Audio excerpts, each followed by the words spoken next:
You ready for these? A better view. All right. We got the mics on. Oh yeah. We'll call to order the Board of Education regular meeting. It's Monday, June 8th at 6 p.m. The Board of Education makes available at least one current copy of the Open Meetings Act, which is posted on the west wall of the meeting room and accessible to members of the public. Will you please stand and recite the Pledge of Allegiance with me? I pledge allegiance to the flag of the United States of America and to the republic for which it stands, one nation, under God, indivisible, with liberty and justice for all. All right, next up, the consent agenda. Do I have a motion, please?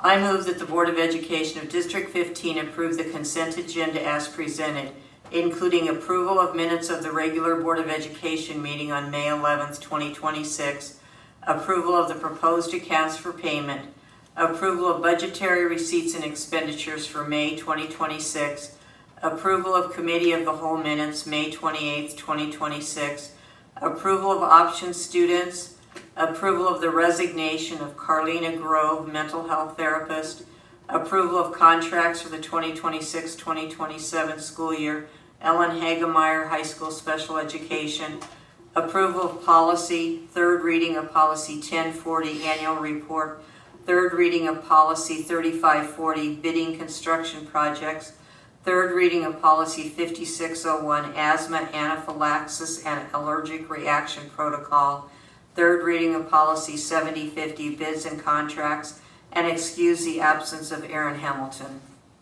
Okay, we have a motion. Do we have a second? Second.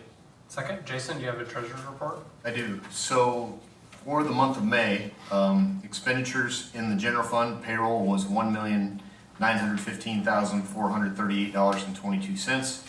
Bills $326,494.08, which brought the grand total of expenditures to $2,241,932.30.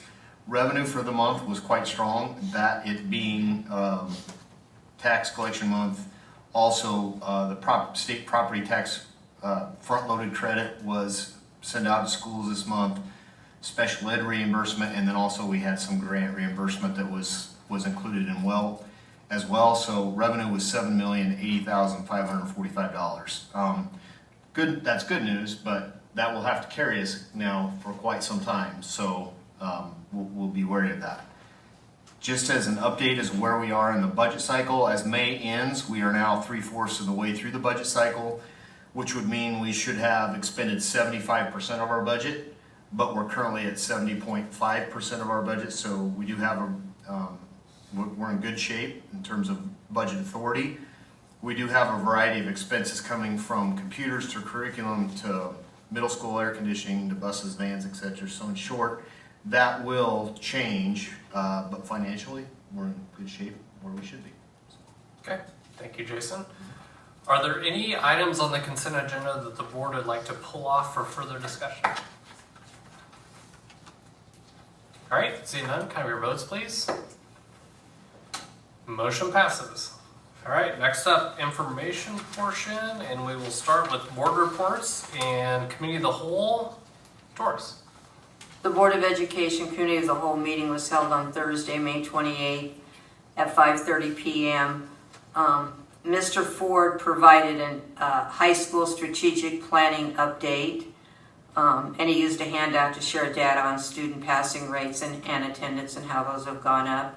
Mr. Kaiser shared that the agreements for swim, dive, and baseball are up for renewal and explained that process. And then Mr. Alexander asked that the board consider some minor language change to administrator contracts in the areas of vacation days and residency. And then we had a multitude of policy updates, which I think we'll be hearing more about later. And then a patron addressed the board about concerns on transition services credit. That ends my report. Okay, thank you, Doris. Next up, public forum, time for public to give comments. I did not receive any cards for comments, so we will move on to the discussion portion. We will start with the Amplify Science curriculum. Dr. Nielsen. Perfect. Well, thank you and good evening. At your seat is a document that looks like this. We will be going through this. This is part of a discussion, and in the superintendent update 2 weeks ago, the Amplify Science curriculum was brought to your attention. In this update, it was noted that we would have this discussion item on the June COW meeting. However, I was able to compile all of the information and obtain the quote. So we added it to the discussion today for the board meeting in June. However, we are more than open if after this discussion, we can absolutely move it to the COW to answer more questions, to go more in depth, and then put it on the July board meeting for approval. If we approve it today, the one thing that our teachers would have access to would be the curricular resources more this summer than they would if we approved it in July. So what we are doing is we are looking at 5th grade, and 5th grade is the only group that we are looking at with this adoption. This year, the 5th grade team focused on how best to ensure the 5th grade science curriculum meets the rigor of the standards. So currently, the district purchases Mystery Science every year for classrooms to use K-5. Mystery Science is a great supplemental resource, but the 5th grade team was searching for a more robust curricular resource to meet the science standards. As we look at the table comparing what we utilize currently at the 5th grade level to Amplify Science, that is where they would like to go, here are a couple of trends that we noticed. So I'm going to talk about, I'm not going to hit all of them, but I will talk about quite a few of them. So if you have any questions as you're reading through, just stop me and let me know. But Amplify Science provides a comprehensive, full core science resource built around phenomena-based instruction in Nebraska standards. As we look at the Nebraska state standards for science, they are three-dimensional. So they have to have multiple parts where you're looking at the vocabulary, you're looking at cross-cutting concepts where it's connected to other areas, other curricular areas. It really goes more in depth with that hands-on learning and being able to talk about it, being able to write about it, being able to experience it. Mystery Science is a supplemental, lighter core resource. Mystery Science is a fantastic resource. And it is a great resource to get kids engaged, but does it have the depth that Amplify does? No, it does not. Our teachers would have to add those components in there.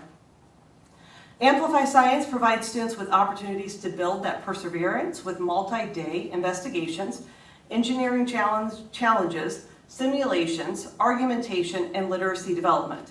Now, I will tell you, I know that there are students at the middle school that do not necessarily appreciate Amplify Science. I will tell you that. I know that that is a concern. I know that they are on a computer.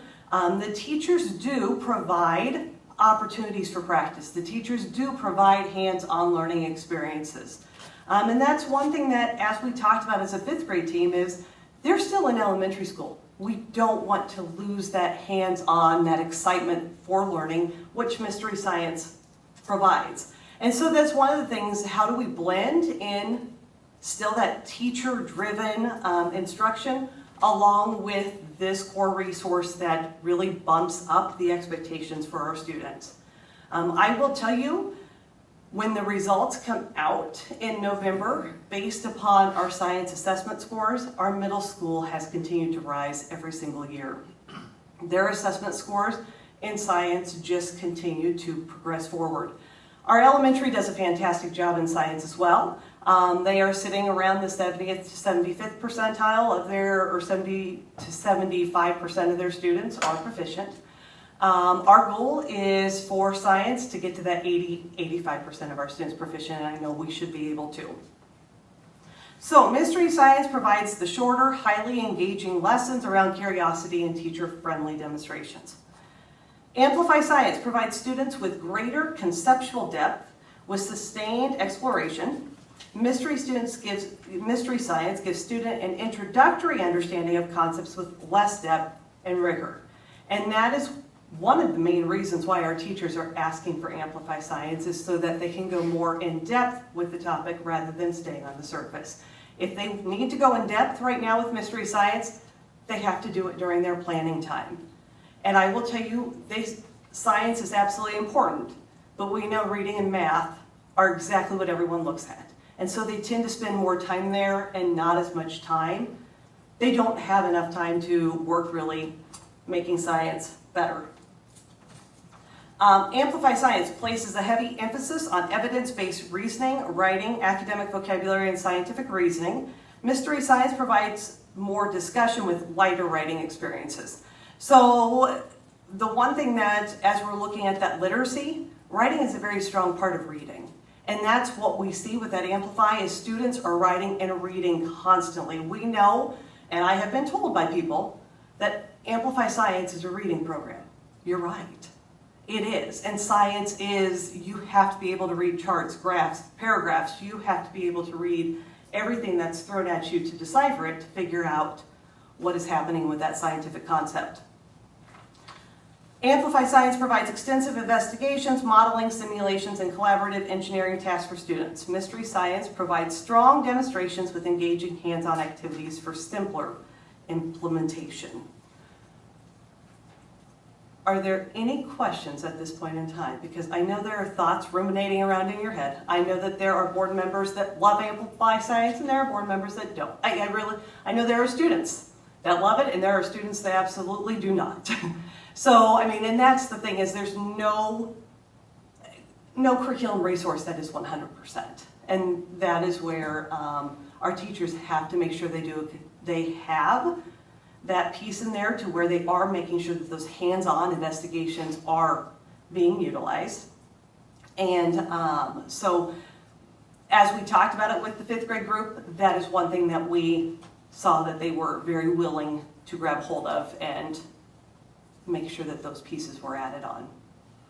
So what's the cost of moving to this? So, as we looked at the cost, we had two options that we pulled on, that we looked at, because we received two proposals. We received one for a 2-year license and one for a 7-year license. The 7-year license is what we like to go with, because that allows you to utilize the program, but it also follows the implementation of standards. So, reading, math, social studies, we all go with the 7-year adoption. However, why did we look at the 2-year? Because Amplify is updating their program at the end of the 2nd year. So what we did, though, is we did specifically talk to the rep and then the company about that question as to, were there going to be major changes and major shifts in Amplify Science 2.0? And they said, no, we will not see major shifts or changes. There will be some things that we will tweak here or there, but you will not see a major shift in how the program is laid out. So the 2-year cost of the proposal was $24,443.46.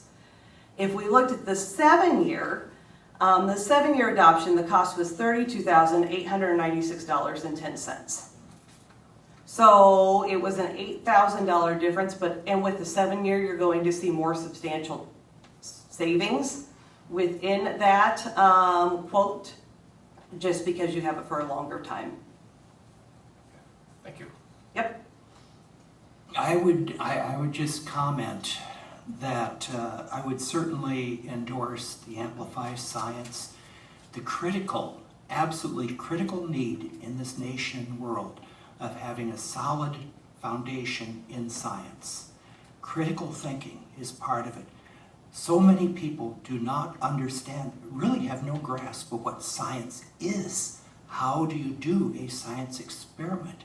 Which means that they can have these pseudosciences floating around, or claim that one exception disproves all of science, when the processes of science is an application of critical thinking, of logic to the real world. That a science experiment is not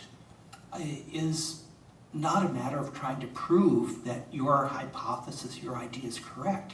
It's trying to disprove, trying to prove that my idea is wrong. And when you have that kind of a mindset, when people can grasp that idea, I think they would trust science more than they do. Enough of the Flat Earth Society. Are teachers provided a budget to do hands-on experiments? Yes, yes. Can I ask they what will that would get- be for a year? They will get kits, but we will then figure out what else they need and figure out how to sustain that, because those are pieces that we need to make sure that they are provided. And I know with Mystery Science, we also have to pick up materials, so our teachers also have classroom budgets that I know our fourth grade teachers put in for a request through I think it was either through the foundation or through Mrs. Timmerman to replenish. I think it was through Mrs. Timmerman to replenish their supplies. So we absolutely know that science is hands-on. We will purchase those materials, and we use a lot of different funds to help purchase those materials, because we also use those after school too with our HAL programming. So those are things that we make sure that we can share and can extend. The only thing I would ask is, as I read more and more about the importance of having students not do things on the computer, and Amplify is very computer heavy, so how do you address that? You are correct, and that's why I would say I do not want to see this in grades K-4. I love what Mystery Science does.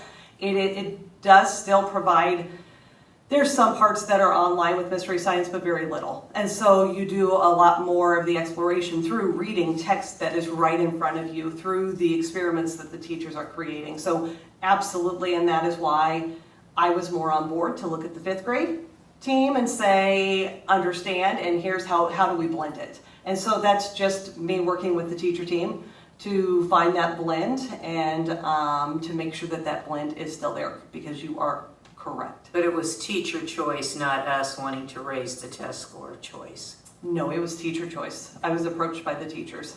Mm-hmm. Thank you. Yep. Any other questions for Dr. Nielsen? Okay, thank you. Perfect. All right, next we've got a whole bunch of policy readings. So how about this, Jason? You just kind of roll through them as you go. That sound all right? Yep, that sounds Okay. great, and I'll just keep going. If there's questions, don't be afraid to interrupt. You won't offend me. Remember, these are discussion items tonight, so that's what this portion is for. There's no decisions tonight, just an opportunity for you to hear what each policy is about.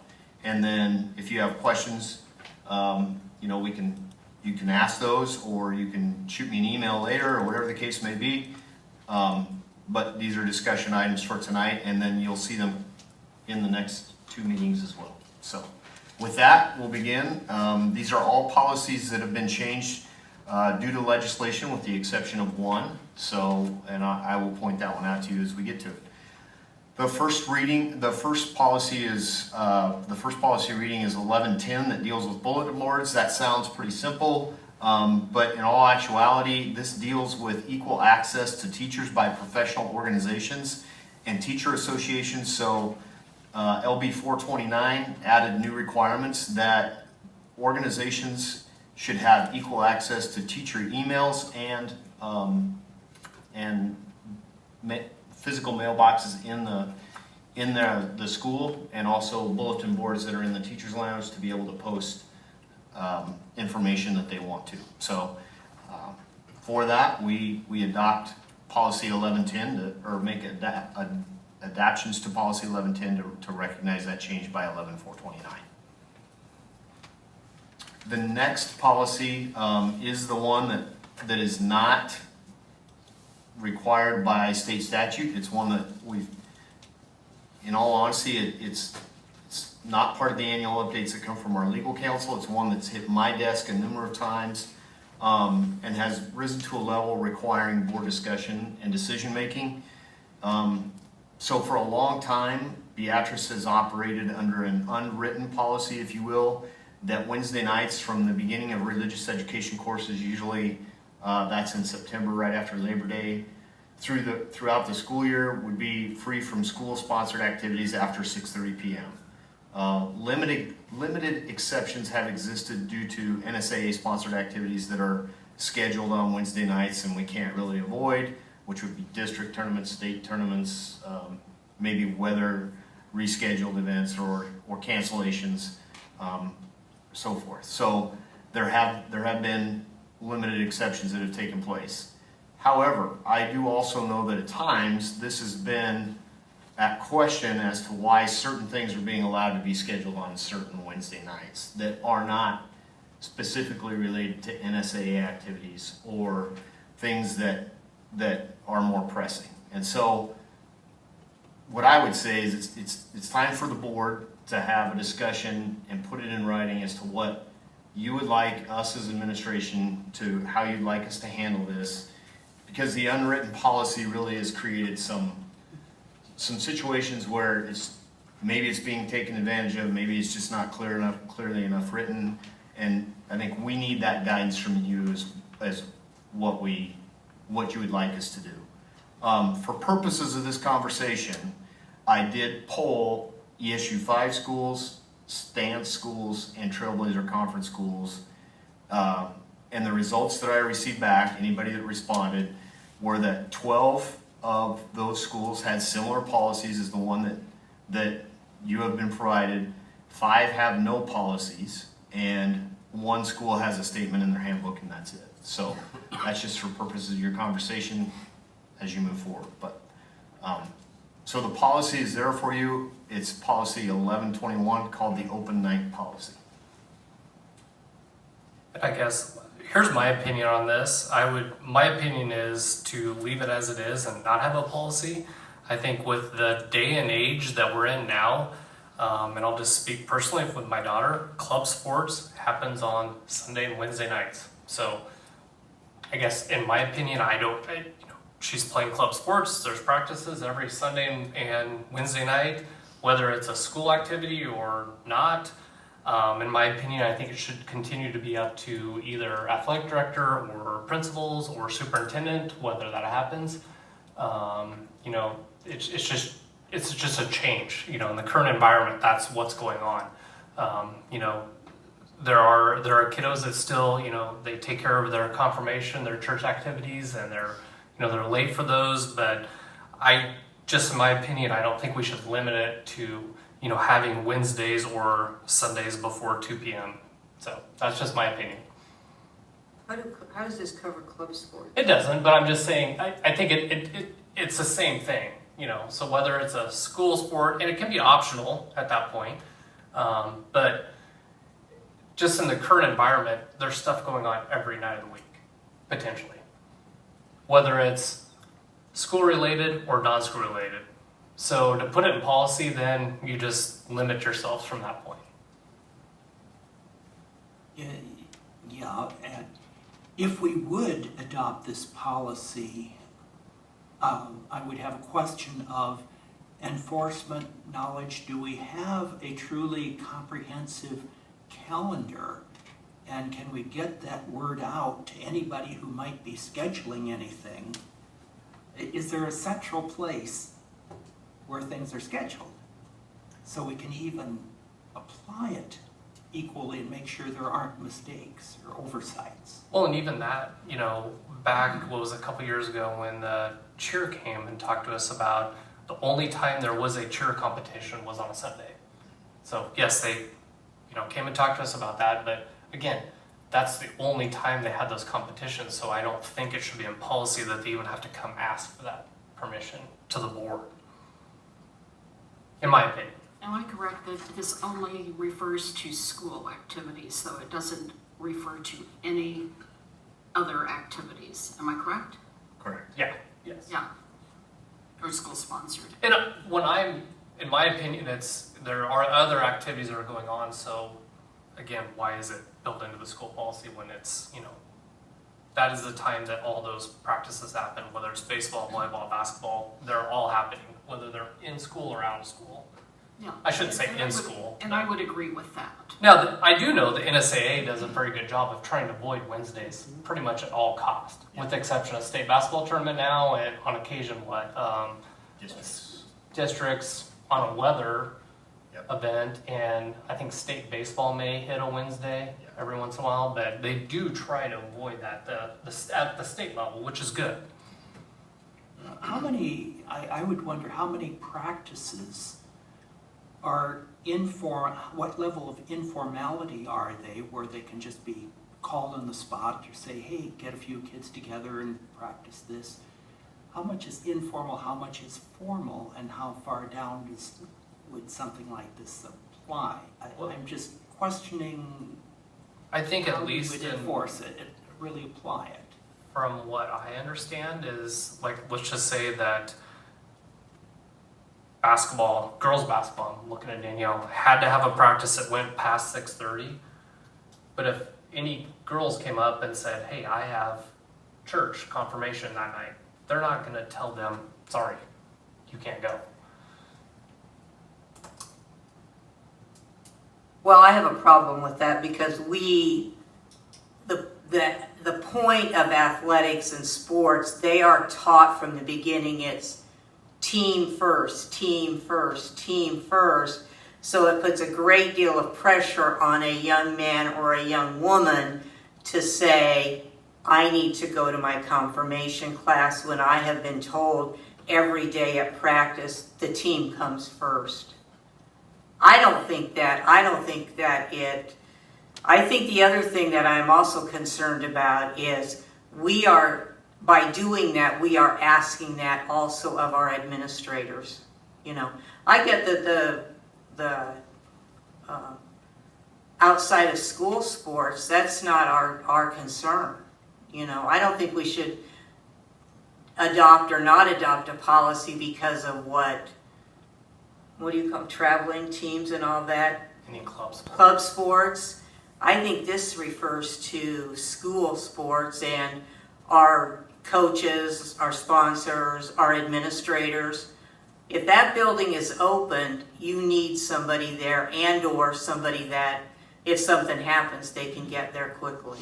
So I don't know. I think it's important that we have a policy in place. I think saying it's just up to the student that's unfair. There may be some coaches who a student would feel perfectly comfortable saying, I need to go, I have a commitment. There are other coaches that it would be very difficult for a child to say, I need to leave this practice or I cannot attend this practice. Do a lot of practices generally go past 6:30? I mean, that seems fairly late. I don't, I mean, when you're getting out of school at 20 after 3. I just didn't know how big of a. Do they go to 7? I will be honest, I don't think practices are really, I think our coaches do a great job of getting kids to those activities at practices in time. And I do think if kids, I'm not trying to contradict you, Doris, but I do think if kids say I need to go, they let them go. I think what we really have an issue with are things that get scheduled that are not necessarily a practice or a game. I think that there are other activities that have just started to happen that aren't necessarily even athletics. They're other activities that people. Honors banquet, I think we've had on Wednesday for the past couple of years. Yeah, they're. But then again, it's kind of the only night to get attendance, you know. There are, and that's the other that's tough, is that's why we have the exceptions in there, is because there are times of the year where it is absolutely impossible. And spring is one of those years, especially as you get into that May calendar, there just are not nights on them to have. So if we have the ability to make those exceptions and allow things like honors night or things where, you know, or if we have a cancellation due to a snowstorm or something like that that creates an issue, then it's different than if we just say no, because I think the flexibility is there for us to make those decisions if need be. But other than that, I think it clarifies and gets rid of the gray ambiguity that has been there and at times has created some issues for us. I would also add that making it Wednesday evening and Sunday mornings, that fits in with the Christian week. However, that does not necessarily mesh with other religions or even denominations. Seventh-day Adventists have a population here, and they would go from sundown on Friday to sundown on Saturday. So where do we start? Where do we stop? What kind of exceptions can we make?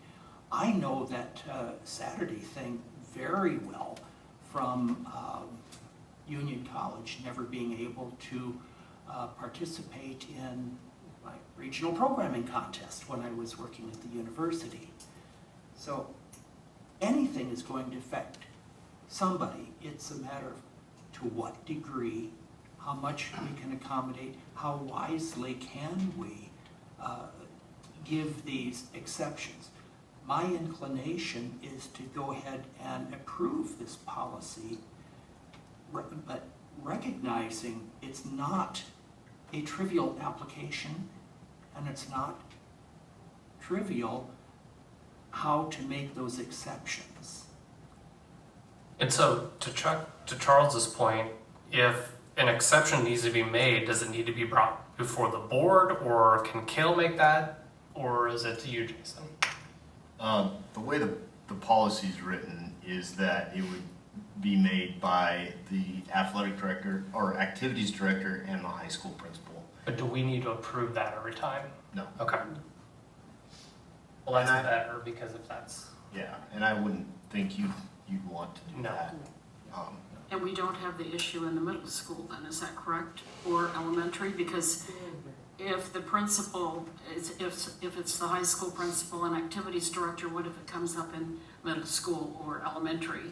That's a great point, and I think we should probably, I would need to That's why talk you to have them. principal and slash activity, so that and or. Yeah, So you could just be principal. Yeah, and it doesn't say in the policy high school principal. No, it doesn't. It says So I- principal, yeah. but I think that needs to be really clear that yes. our activities director at the high school or the principal at the high school doesn't make the decision for elementary. Yeah. Elementary. it could just be very simple, a children's responsibility of any building level principal or activities director. Because the middle school has an activities director as well. Correct. And elementary, it would be your music programs that I could see, because the Hebelon's only open Yeah. on that Wednesday night. So, and when I have to fit in 3-4 music, that would be probably the hardest part. You mentioned there was 12 schools that they do have this as a policy. Correct. And is it currently Wednesday also that they do this? Correct. So is this something they recently put into policy, or they've had this? Good question. I don't know how long each one of them's had it in policy. I didn't know if it was something where they were, it was brought to the board like we're doing right now, where we're seeing that it's a problem, or starting to be a problem. Don't know. That's a great question. I didn't ask them how long they've had it in policy, but this policy that is up there, actually, I just asked another school if they would mind if I took that and adapted it. So it's basically almost word for word from another school's policy, with the difference being the exceptions that are down below. They just have the exceptions worded different, I thought. Good discussion. Any other comments? All right. Thank you, Jason. Yep. Okay, moving on. Policies. Policy 3030, or excuse me, 3130, the purchasing policy is important to ensure the board have oversight of large purchases in the district. while affording the administration the flexibility to make smaller purchases when needed. However, policy 3130 does not delineate between purchasing products and expending district funds for ongoing services or renewals previously approved, such as utility bills, insurance renewals, and so forth. To better address the distinctions between these scenarios, each board may consider updating policy 3130. So basically, we're just asking for an update on that as written.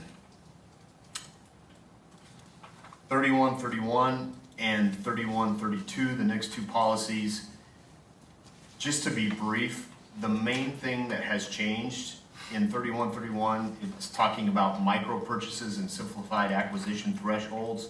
Those thresholds were changed and basically they went up from 250,000 to 350,000 in 3131, and in 3132, the procedure for micro purchases, anything, it went from micro purchases under 10,000 to now 15,000. So those, it was just the numbers that basically changed in those policies.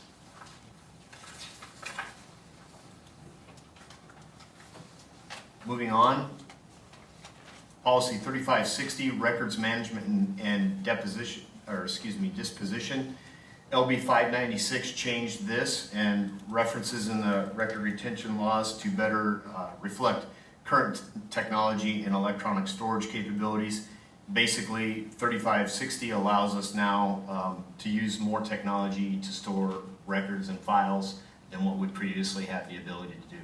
A lot of things we were having to keep paper copies of, now we can keep those things using technology. So records management is easier to do with computers now. Moving on, policy 5004, full-time and part-time student enrollment. LB 937 refined part-time enrollment statutes to provide greater flexibility for students participating in national and state activities such as FFA. This policy 5004 has been updated accordingly.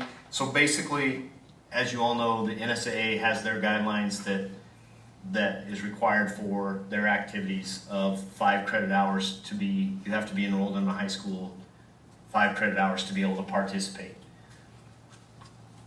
There are other activities in high schools like FFA, that's probably one of the best examples, that in order to be involved in FFA, you only have to be enrolled in 2 to 3 credit, 2 to 3 hours of a ag class or so forth. So there was really no guidance around that.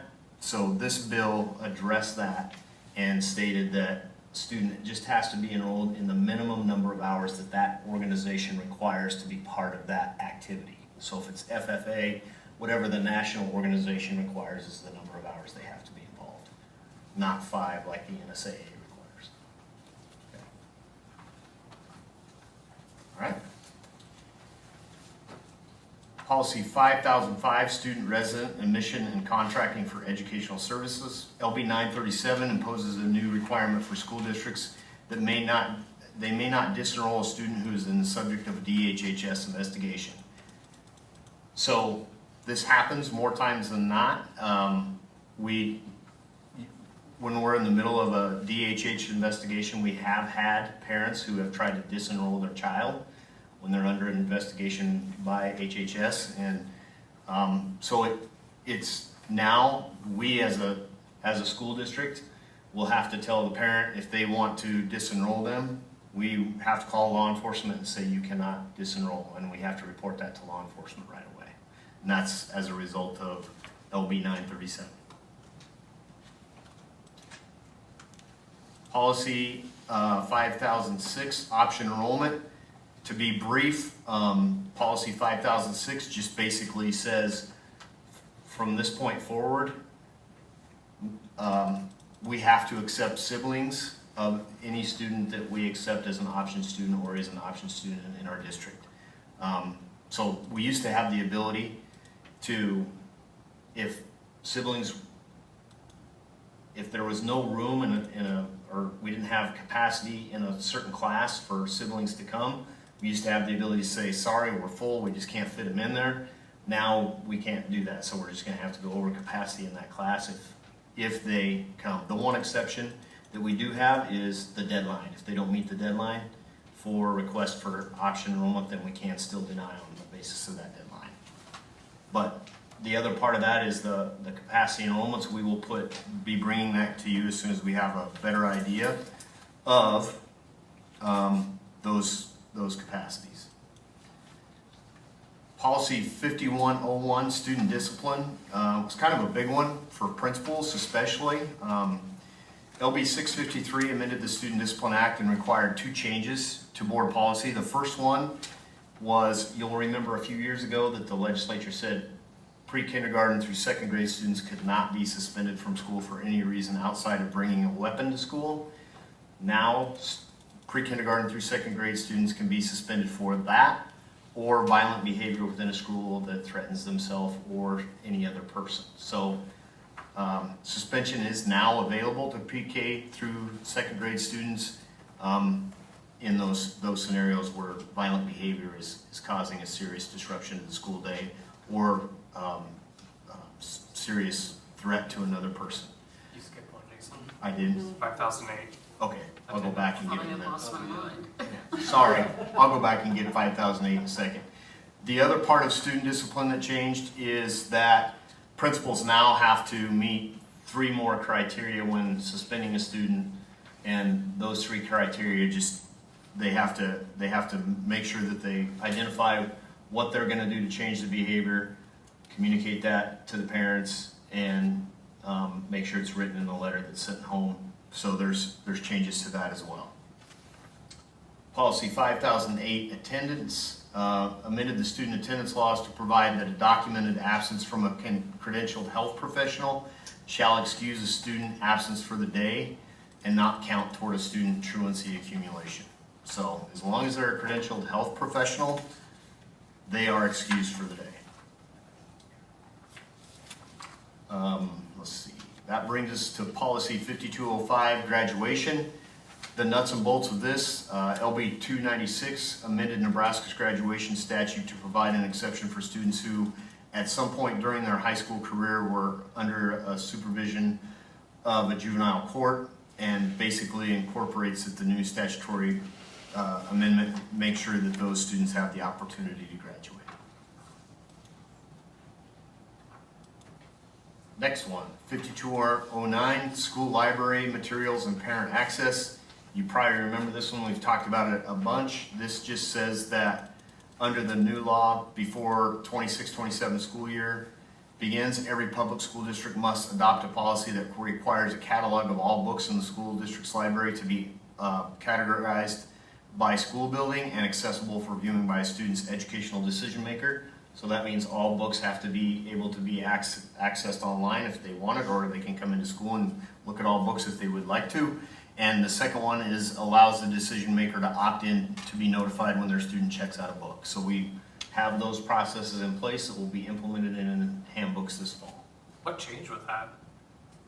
Not really, it was just that it was in the legislative session 2 years ago, Right. and they just gave us 2 years to put it into practice. So policy 8130, the annual organizational meeting, LB 596 allows each board to designate the method by which they will give advance public notice of board meetings. The method must be noted in the meeting minutes. At the annual organization meeting, each board should approve the designated method of giving notice. Our method has typically been the Beatrice Daily Sun. We put advance notice of the meeting in there, and then on our Facebook page. So that'll be our protocol moving forward as well, I would assume. So we're already basically following this legislation. No real change for us. Policy 8342 just changes the designated method of giving notices of meetings. Also, LB 596 changes how often we have to give notice of those meetings. Previously, we had to do it before every meeting. Notices of board meetings were required to be published in the newspaper with several exceptions. Now, notices of regular meetings only need to be published 4 times per year. Schools that wish to continue publishing monthly notices in the newspaper are free to continue doing so, so we've talked about that. But for those schools that do not want to be tied to a newspaper each month, notices of regular meeting schedules need only be published 4 times a year.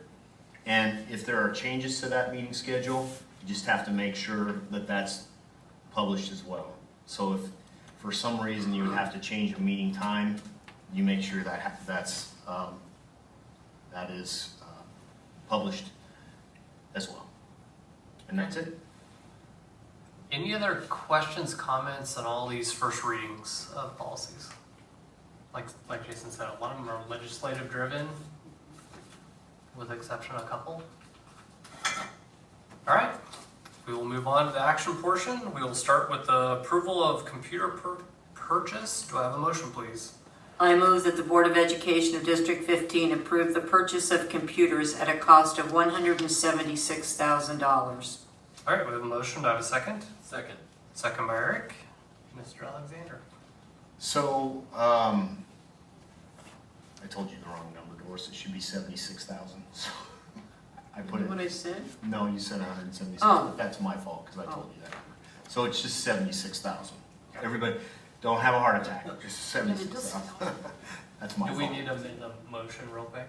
Just, it doesn't need to be amended. Just change it to 76,000 and that's You want fine. me to reread the motion? You can if you want to. I move that the Board of Education of District 15 approve the purchase of computers at a cost of $76,000. Yes. Okay, that's a better motion. Do we have a second?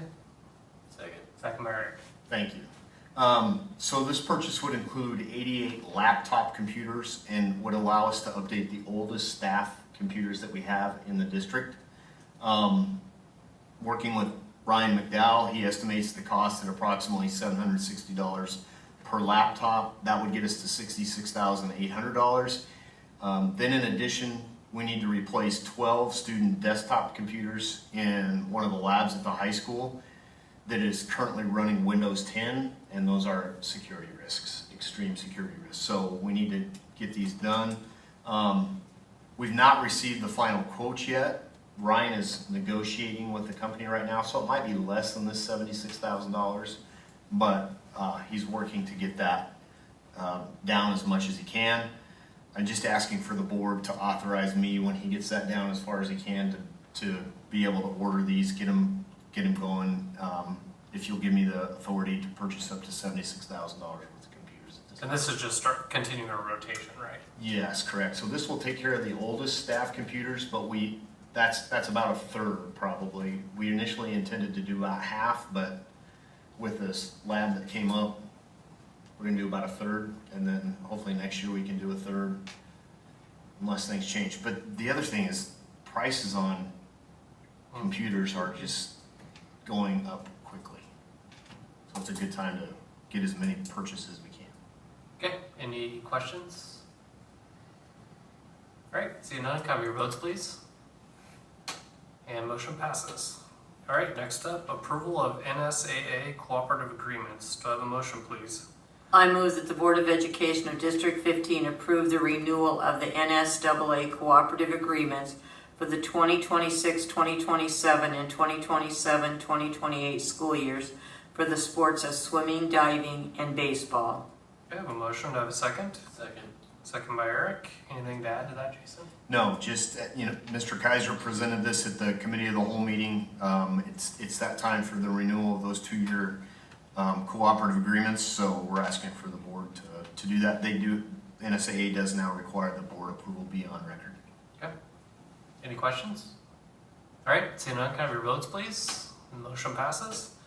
All right, next up, approval of purchase of Amplify Science curriculum. Do I have a motion, please? I move that the Board of Education of District 15 approve the purchase of Amplify Science curriculum at a cost of $32,896.10. I have a motion. Do I have a second? Second. Second by Eric. I don't think we need Dr. Nielsen to give us any more information. Just here for any other questions. And so this is the 7-year curriculum, This is correct? the Or the 7-year, 7-year yes. subscription? Yep. Any other questions for Dr. Nielsen? All right, seeing none, can I have your votes, please? Motion passes. All right, next up, policy 5007, foreign exchange students. Do I have a motion, please? I move that the Board of Education of District 15 suspend policy 5007, foreign exchange students per policy 8320 until legal review has been completed. I have a motion. Do I have a second? Second. Second by Eric. All right, Mr. Alexander. So I will start with an apology. There hasn't been a lot of time to talk about this. This hit my desk last week, and I just said I will try and help by putting it in front of you and explaining it to the best of my ability. We have a gentleman who is a doctor of education, and he's with extensive international experience as an educator, either as a teacher or an administrator.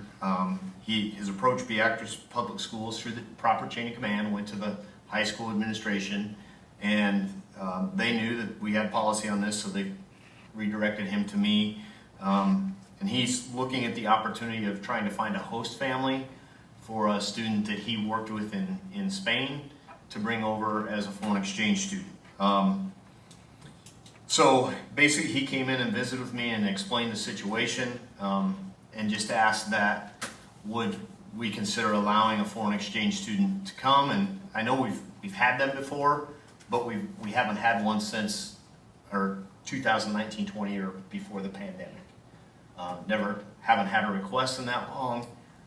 In our policy, there is a statement that says we do not allow students to come on an F1 visa, which is how this student would be requesting to come, just because of the cost associated with the other ways to come.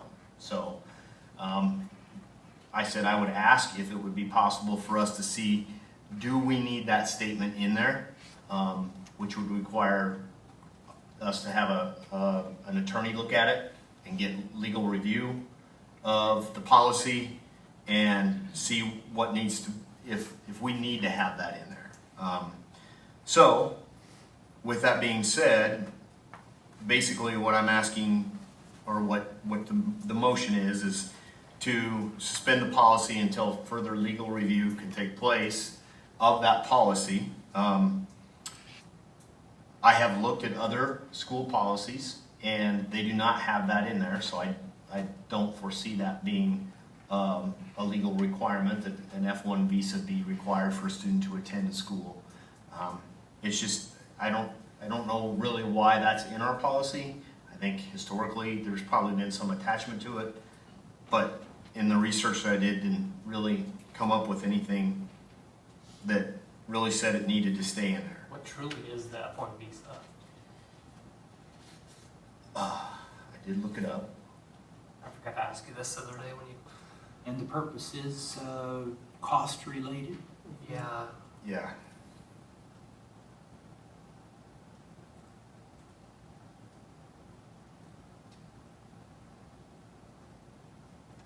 So an F1 visa basically allows you to stay in the United States depending on your academic program for up to 1 year. It's designed to govern the timeline that you can stay. So it allows you to come in for an academic related reason for up to 1 year. So that's what it's designed. So obviously these students would still have a visa to come in, Correct. Yep. but then there's just the specific F1 for academics. Essentially, I mean, what's the difference? You have a visa, you still have to have a visa to get in or to stay. yeah.